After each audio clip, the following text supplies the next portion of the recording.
Welcome back to the channel. I'm so glad you're here today, because we're about to explore one of the most crucial conversations you'll ever have with yourself before you get married. If you've ever found yourself wondering why your relationships keep following the same painful patterns, why the people you're drawn to often mirror your past, or why love sometimes feels more like a cycle than a choice, this episode is for you. Today we are diving deep into the Buddhist perspective on something most people ignore until it's too late: breaking karmic patterns before you marry. We often think of marriage as the start of a new chapter, but in truth, it's the continuation of everything that came before.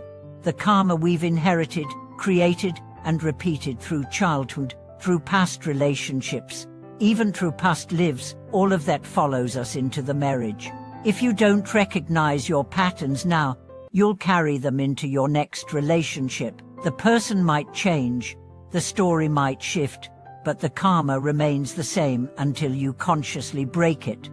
So let's ask the hard questions now, before rings are exchanged, before vows are spoken, before karma gets locked into daily rituals. What are the patterns you keep repeating? Where do they come from? And most importantly, how can you break free? Because Buddhism offers not just insight, but tools, practical, powerful tools, for cutting through cycles of suffering and preparing your heart, mind, and soul for conscious love. Let's start by looking at what a karmic pattern actually is. In Buddhist terms, karma means action, mental, verbal, or physical, that creates a result. A karmic pattern, then, is a repeated action, thought, or emotional response that produces the same kind of suffering again and again. If you're always attracting emotionally unavailable partners, if you always feel abandoned or unappreciated, that's not random. That's karma at work, but not as punishment, as invitation.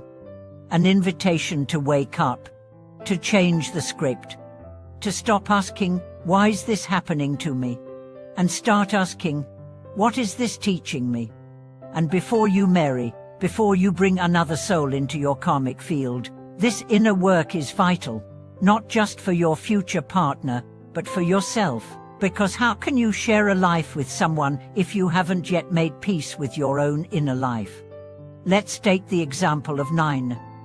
She was in her early 30s, engaged to a man she deeply loved, but she noticed something troubling. Every time they got close, really close, she'd feel the urge to push him away, not because he'd done anything wrong, but because somewhere inside, closeness felt dangerous. Through meditation and therapy, she traced this fear back to childhood abandonment. Every time her fiancé tried to love her fully, her unconscious mind said, "It's not safe." That's a karmic imprint, and until it was brought to light, it threatened to sabotage her marriage. The good news, Nana didn't run. She turned inward. She began a daily practice of mindfulness and loving-kindness meditation, specifically directed at her own inner child. She visualized herself holding the scared, abandoned part of her psyche and whispering, "You're safe now." She talked openly with her fiancé. Together, they created rituals of reassurance. Over time, the pattern softened. Love replaced fear. This is the power of breaking karma before it breaks your bond. So how do we do this work? How do we break karmic patterns before we marry? The first and most essential step is self-awareness. Buddhist practice begins with mindfulness. Sit with yourself. Observe your thoughts without judgment. Ask, what am I afraid of in relationships? Do I trust easily? Do I expect perfection? Do I become controlling? Do I lose myself in others? Every pattern begins with an unconscious belief. When you bring that belief to light, it begins to lose its grip. For example, a belief like "I'm not worthy of lasting love" may manifest as constant testing of your partner's loyalty, or as choosing partners who don't value you. Once that belief is seen for what it is, a thought, not a truth, you can begin to replace it with something healing.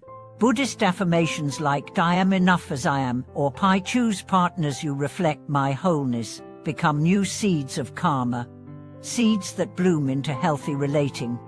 The second tool is intentional solitude.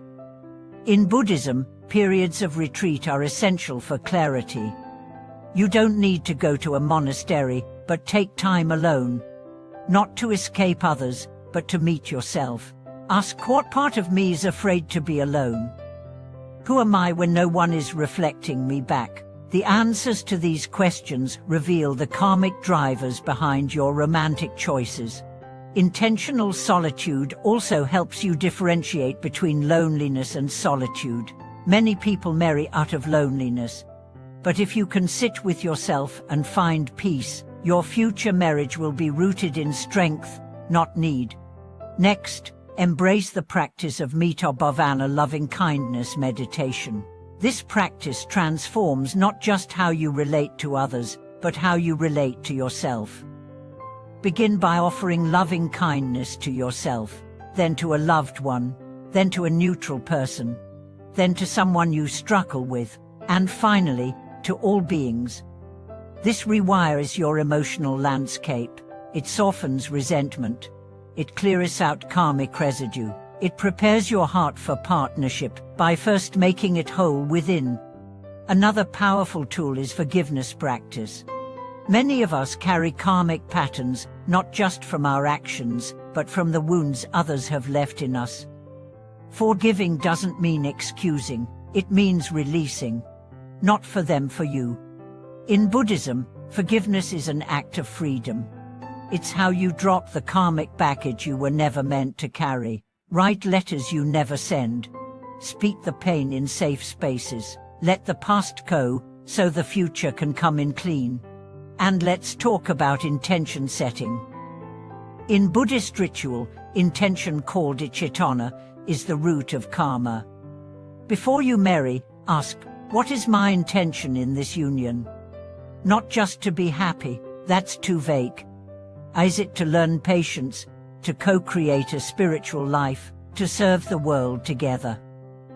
When you and your partner share a clear intention, you're not just reacting to karma, you're shaping it.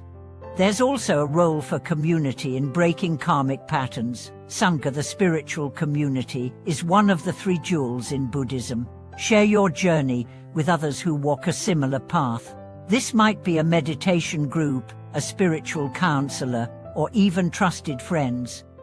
Others can see what you can't. They can reflect blind spots. They can hold you accountable when old karma tries to pull you back in. Let's not forget the body. Karmic patterns are not just mental, they live in your nervous system. Embodied mindfulness, such as yoga, walking meditation, or body scans, helps you feel where trauma lives in your cells. Maybe your shoulders tense when intimacy arises. Maybe your chest tightens when you fear abandonment. Notice, breathe, stay. This is how you interrupt the pattern, not with force, but with awareness. And yes, there is a place for ritual. Before you marry, consider creating a karmic cleansing ceremony. Light a candle. Write down the old patterns you wish to release. Speak them aloud. Thank them for their lessons. Burn the paper. Scatter the ashes. This act isn't magic. It's symbolic. It tells your subconscious I'm ready for a new story. Marriage doesn't heal karma. It amplifies it. So if you want your future marriage to be a sanctuary of peace and growth, the work begins now with you. Heal before you commit. Not to be perfect, but to be conscious. To enter the sacred bond of marriage not as a wounded child, but as an awakening adult. The most beautiful marriages are not those without conflict. They are those where two people agree to use conflict as a gateway to growth. Where every tension becomes a teaching. Where every trigger becomes a truth revealed. Where every day is an opportunity to love not just the other, but the self that shows up in their presence. And when you've done this work, when you've broken the patterns that once bound you, marriage becomes not just possible, it becomes sacred. It becomes a karma you're proud to carry.